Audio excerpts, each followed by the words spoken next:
Hey, I'm Tony Scott. Thanks for watching, and I've got news you may have missed that got my attention. I got a politician that's just all kinds of foul to a 17-year-old girl. A homeless man in Kansas City has over $175,000 in counting to his name.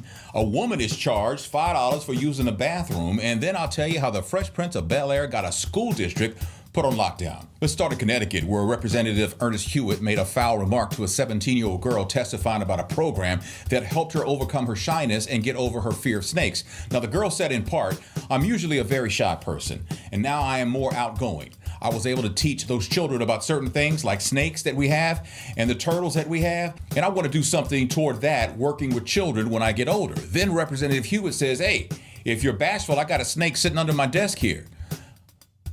The hell? After his remark last month, he was stripped of his deputy speaker title. Now, there are calls for his resignation, but he apologized, and the 17-year-old reportedly accepted. He has said that he will not resign. His defenders say that he was being railroaded. Now, as a father of a 17-year-old, I'd be pissed to the highest level of pistivity.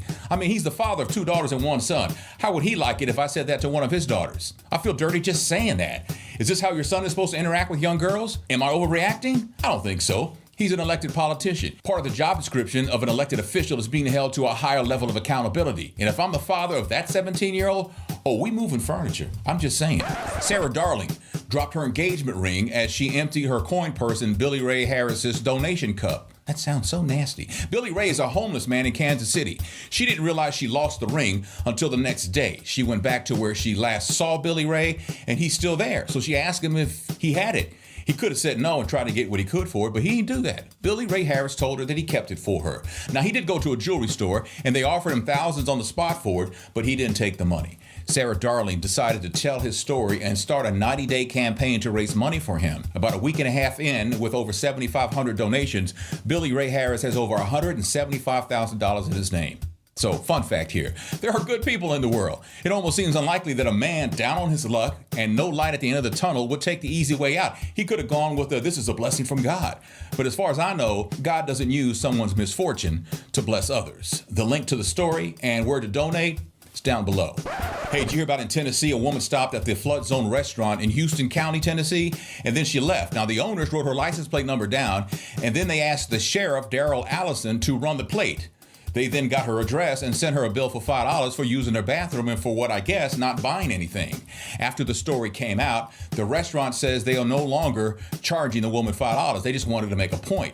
The woman said her and her husband are not upset about the bill for $5. It's about the fact that the sheriff got their private information and just turned it over to a business. Now, Sheriff Allison says it happens every day. It's a very common occurrence. Now, is the sheriff wrong? Clearly. Is he right about it happening every day? Clearly. Now, this may be borderline illegal. In fact, State Representative John Tidwell of Tennessee says that the law dictates that information from a license plate should only be used for law enforcement purposes.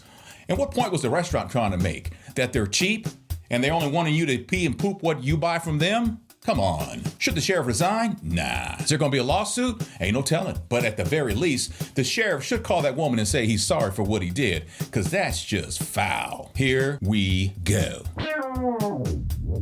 An entire school district got put on lockdown after a doctor's office called to confirm an appointment with a student and misheard an outgoing voicemail message. The woman at the doctor's office heard the theme song to the Fresh Prince of Bel-Air.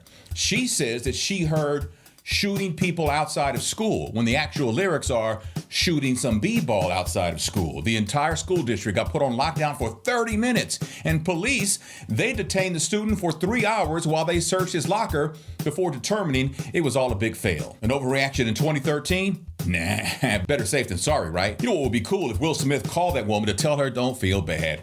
I'm just saying. Hey, thanks for watching. I have links to all these stories down below. If you give this a thumbs up, it helps build the channel. Subscribing takes it one step further. Both are free and it's appreciated.